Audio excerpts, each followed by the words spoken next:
ایک اور مفکر اور دانشور آپ کا تعارف میں پہلے کرا چکا ہوں آپ سے، آپ سرکار کے ذوق کے صدر ہیں اور ہمیشہ ان سے پرمغز باتیں سننے کو ملتی ہیں۔ آج بھی علامہ اقبال کے حوالے سے آپ ایک تحقیقی مقالہ پڑھیں گے، ڈاکٹر محمد شفیق صاحب، اور مضمون کا عنوان ہے علامہ کی بصیرت۔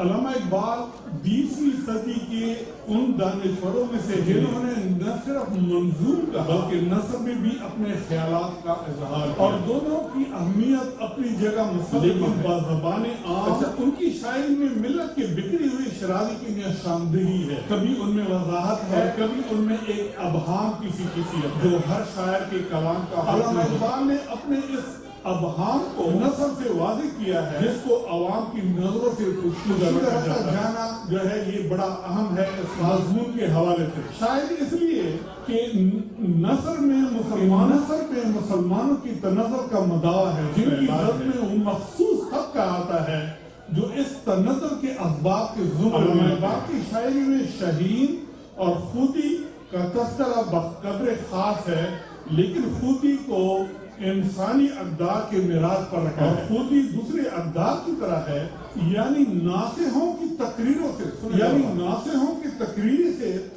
سے عوام کی سینوں کو اس طرح روشن نہیں کیا جا سکتا کہ ان کے بارے میں اشعار ازبر کیے جائیں اور ان کو سنتی ہی سر دھنتے رہیں۔ قول اور عمل کا ایک اشتراک ہوتا ہے اور عمل کا تعلق نظام سے ہے، اور یہاں پر خوددار بننے کی کیمسٹری جب جاتی ہے۔ عمل کے لیے اس نظام کو اپنایا نہ جائے جو خودداری کی ابیاری کرتا ہے، اور وہ اپنے کلام کی نارسائی سے بخوبی واقف تھے، لہذا یا میری آہ میں کوئی شرف زندہ نہیں، یا ذرا نم ابھی تیرے خسو خاشاک میں ہے۔ ان کو بخوبی علم ہے کہ نظام کے راستے میں وہ حضرات مخل ہیں جو خود کو امامت کے عہدے پر جلافروز دیکھنا چاہتے ہیں، لیکن اس کو آگے بڑھانے کی بجائے اس نظام کے بخر کر کے کمزور کر دیتا ہے۔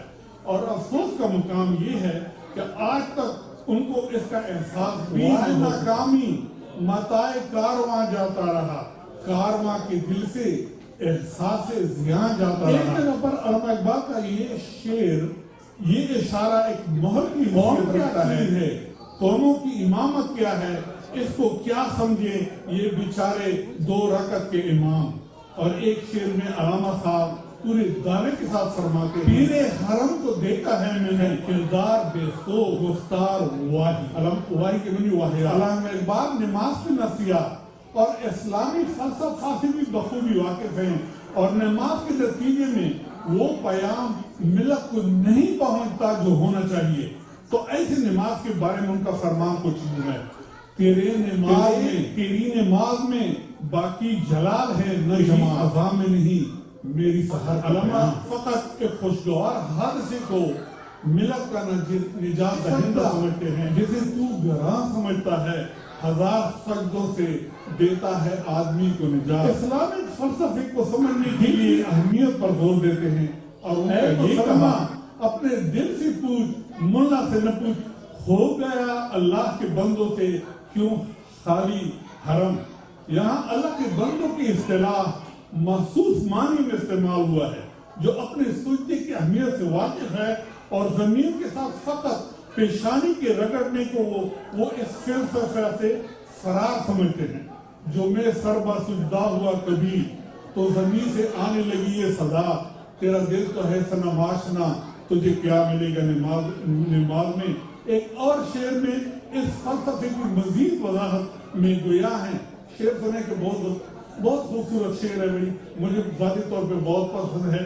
یہ ذکر نیم شبی، یہ مراقبے، یہ سرور تیرے خودی کے نگہباں نہیں، تو بادشاہ دیگر قول اور عمل کے اطلاق میں خودداری انگریزی میں صرف اسٹیم کو کہتے ہیں کا آنا ضروری ہے۔ اگر کسی عبارت یا عمل سے خودی کی موت ہوتی ہے تو یہ اسلامک فلسفی نہیں ہے، اور یہ نظام کا پیمانہ بھی ہے، یعنی نظام کے حوالے سے خودی کو قوم خود بخود، یعنی نظام کے حوالے سے خودی کو قوم خود بخود لاشعوری طور پر آپ نے یہ کوئی انجیکشن نہیں ہے کہ آپ نے دے دیا اس پہ پھر خودداری آ گئی، غیرت آ گئی، نہیں ہوتا. یہ نظام ہوتا ہے جو قوم کو خودداری کے پیمانے پہ تربیت دیتا ہے. اور ان کا یہ شعر اس خاص کیفیت کا ترجمہ ہے، خودی کو کر بلند اتنا کہ ہر تقدیر سے پہلے خدا بندے سے خود پوچھے بتا کے خودی کو اسلامی فلسفہ کا معراج علامہ اقبال اس لیے بھی سمجھتے ہیں کہ خودی سے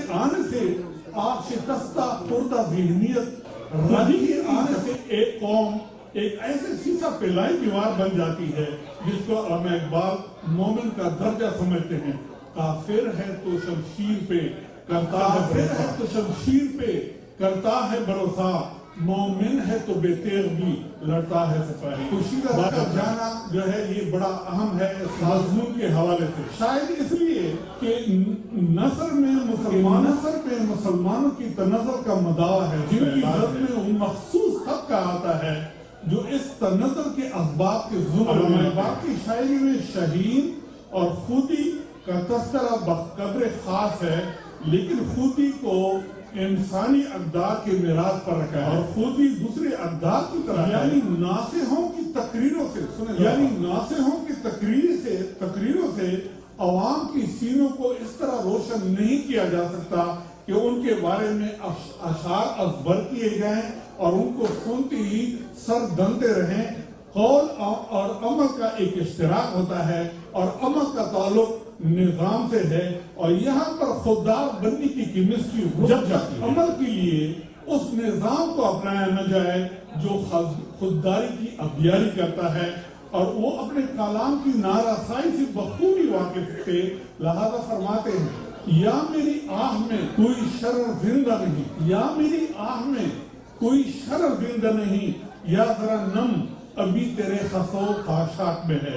ان کو بخوبی علم ہے کہ نظام کے راستے میں وہ حضرات مخل ہیں جو خود کو امامت کے عہدے پر جلافروغ دیکھنا چاہتے ہیں، لیکن اس کو آگے بڑھانے کی بجائے اس نظام کے بخر کر کے کمزور کر دیتا ہے. اور افسوس کا مقام یہ ہے کہ آج تک ان کو اس کا احساس بھی ناکامی متائے کارواں جاتا رہا، کارواں کے دل سے احساس زیان جاتا رہا. ایک جگہ پر علامہ اقبال کا یہ شعر، یہ اشارہ ایک مہر کی حیثیت رکھتا ہے. قوموں کی امامت کیا چیز ہے، قوموں کی امامت کیا ہے، اس کو کیا سمجھے یہ بیچارے 2 رکعت کے امام. اور ایک شعر میں علامہ صاحب پورے دعوے کے ساتھ فرماتے ہیں پیر حرم کو دیکھا ہے میں نے کردار بے سو گفتار واہی کے منی واہیات. علامہ اقبال نماز کی نفسیات اور اسلامی فلسفہ سے بھی بخوبی واقف ہیں، اور نماز کے نتیجے میں یہ بہت اہم ایک چیز ہے کہ ہم نماز کو کیا سمجھتے ہیں، علامہ اقبال کیا سمجھتے ہیں. علامہ اقبال نماز کی نفسیات اور اسلامی فلسفہ سے بھی بخوبی واقف ہیں، اور نماز کے نتیجے میں وہ پیام ملت کو نہیں پہنچتا جو ہونا چاہیے. تو ایسی نماز کے بارے میں ان کا فرمان کچھ نہیں ہے، تیری نماز میں باقی جلال ہے نہ جماعت میں نہیں میری سحر کا. علامہ فقط ایک خوشگوار ملت کو نجات دہندہ سمجھتے ہیں. یہ ایک سجدہ جیسے تو گراں سمجھتا ہے، 1000 سجدوں سے دیتا ہے آدمی کو نجات. اسلامک فلسفے کو سمجھنے کے لیے اہمیت پر زور دیتے ہیں، اور ان کا یہ کہا اے مسلمان اپنے دل سے پوچھ، ملا سے نہ پوچھ، ہو گیا اللہ کے بندوں سے کیوں خالی حرم. یہاں اللہ کے بندوں کی اصطلاح مخصوص معنی میں استعمال ہوا، جو اپنے سجدے کی اہمیت سے واقف ہے اور زمین کے ساتھ فقط پیشانی کے رگڑنے کو وہ اس فلسفہ سے فرار سمجھتے ہیں. جو میں سے آنے لگی یہ صدا، تیرا دل تو ہے سنم آشنا، تجھے کیا ملے گا نماز میں. ایک اور شعر میں اس فلسفے کی مزید وضاحت میں گویا ہیں. شعر سنے کے بہت خوبصورت شعر ہے بھائی، مجھے ذاتی طور پر بہت پسند ہے.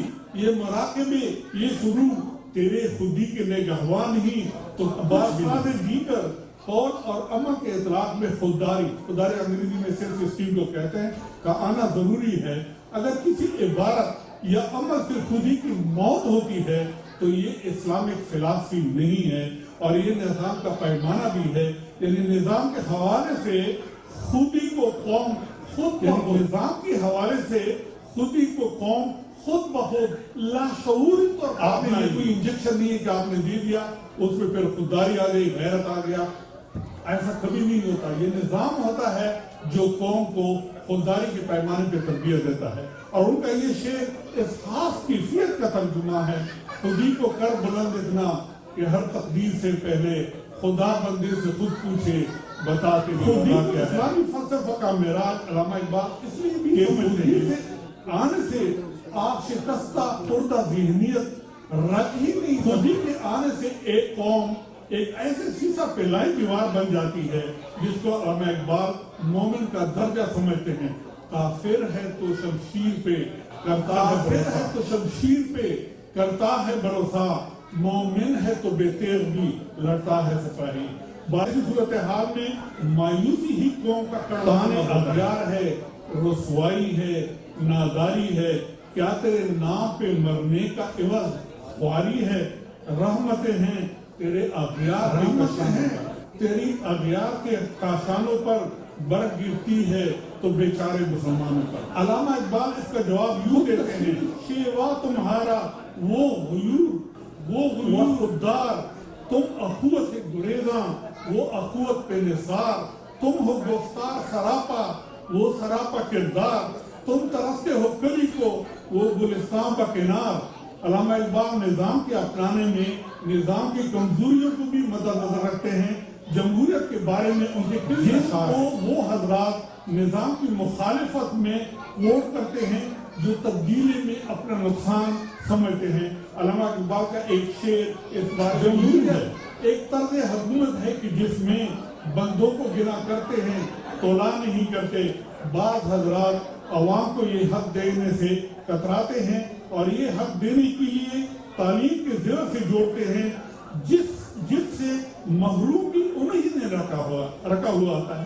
بالفاظ دیگر علامہ اقبال کا شعر اس معاشرے پر ورنہ ہے. وہ کبھی یہ نہ کہتے سلطانی جمہور کا آتا ہے جمہور کا آتا ہے زمانہ, جو نقش کہن تم کو نظر آئے مٹا دو. اور سب سے مشکل مرحلہ نقش کہن کے مٹانے کے لیے کمر بستہ ہونا ہوتا ہے. ابو جہل بھی اسٹیٹس کو کا قائل تھا اور ہر معاشرے میں ایسے برسوخ افراد کی کمی نہیں جو وقتی تقاضوں کی روشنی میں تبدیلی کو اپنے مفادات کے لیے خطرہ سمجھتے ہیں. آئین نو سے ڈرنا شعر ہے, خوبصورت شعر ہے. آئین نو سے ڈرنا طرز کوہن پہ اڑنا, آئین نو سے ڈرنا طرز کوہن پہ اڑنا, منزل یہی کٹن ہے قوموں کی زندگی میں. وہ جمہوریت میں کالے بیڑوں سے بھی واقفیت رکھتے ہیں.